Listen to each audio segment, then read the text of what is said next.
Professor Edward Campbell has always been a rational person. A teacher of history and anthropology at a prestigious university, he devoted his life to science and never believed in paranormal phenomena, despite his fascination with ancient legends and myths. But everything changed when he received a letter from his cousin Anna, who had inherited a house in a remote village in the north of England. In the letter, she begged him to come and help sort out the strange phenomena that had begun to occur in the house. Edward decided to go to his sister without hesitation. Firstly, Anna was close to him. They spent a lot of time together in childhood, and he always kept in touch with her.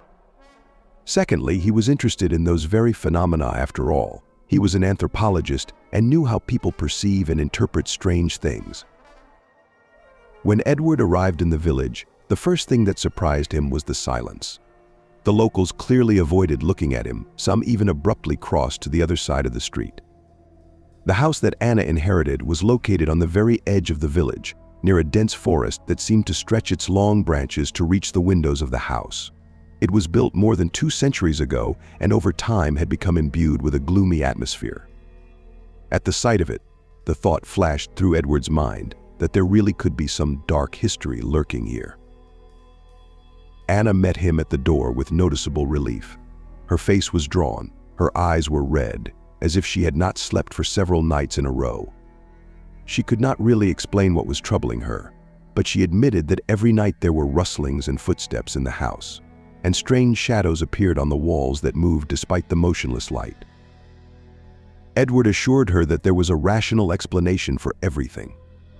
On the first night, he stayed with Anna in the house and carefully observed her behavior, at the same time trying to understand what could be creating these sounds.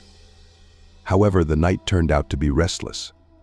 It was well past midnight when he woke up with a strange feeling, as if someone was watching him closely from the darkness. Getting out of bed, he walked down the hallway and noticed a shadow flashing on the wall, as if someone was standing around the corner, but there was no one there. The next few days were tense. Edward tried to find an explanation for what was happening, but the more he explored the house, the stranger his findings became. In the basement, he came across old diaries belonging to the previous owners.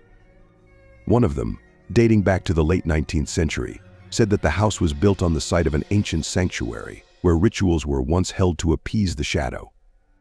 The entry read, "The shadow, once summoned, requires attention and sacrifices. Otherwise, it will begin to live among the living, taking away their minds and souls." The professor tried not to attach any importance to this, considering everything to be legends. But with each passing day, the shadows in the house became more and more tangible. Anna saw them in her dreams and in reality, and one day she told him that the shadow was calling her, beckoning her to go out and disappear into the forest. Edward decided to turn to a local historian. The old man just shrugged and said that he knew about the dark history of this house. It turned out that more than 100 years ago, the family who lived there disappeared without a trace, and the locals believed that they were taken away by that very shadow. The historian advised Edward to leave the village, but the professor was determined to solve the mystery. At night, Edward decided to conduct research in the forest near the house. He took with him an old lantern and a diary in which rituals were mentioned, hoping to find at least some logical answer. However, going deeper into the forest, he suddenly felt how the surrounding darkness became thicker, and the shadows took shape. Soon he discovered a circle of stones covered with strange symbols, barely visible in the night. A feeling of cold and fear gripped him. Suddenly he heard a whisper, ominous, calling him to itself, promising to reveal a secret that no one had ever known. Returning to the house, Edward told Anna everything and offered to leave, but she categorically refused. She said that this was her home now, and she could not leave it. The next day, Edward woke up and found that Anna was gone. In her room, there were only footprints on the floor leading to the threshold. He went to search in the forest, and when he went deeper there, a figure appeared before him, dark, shrouded in mist, with a face that he could not see, but knew it was Anna.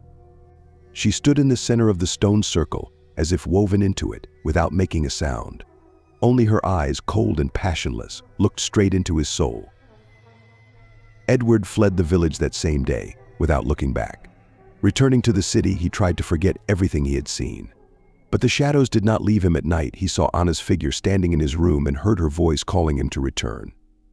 He knew that the shadow beyond the threshold was not just a legend, but an ancient force that does not leave those who once touched its secrets.